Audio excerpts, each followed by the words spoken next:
Hey everybody, another quick automotive fix. If you look here, you can see that the rubber has started to break off on the rear wiper blade of this 2020 Honda CR-V. So we're going to replace the blade.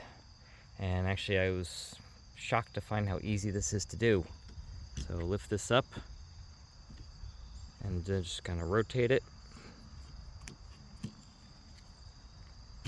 And it just pops free. Take that one off. There's a brand new one here. So just make sure you get everything lined up again. You can see this notch right here.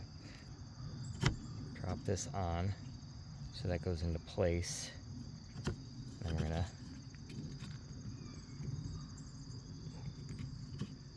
rotate that into place. Take off the plastic and we're done.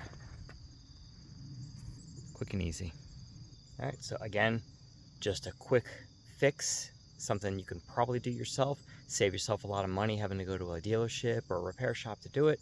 So make sure your wiper blades are in good shape because visibility is a crucial part of safe driving. So as always, thank you so much for watching. Hit that like and subscribe button, and until next video, see you later.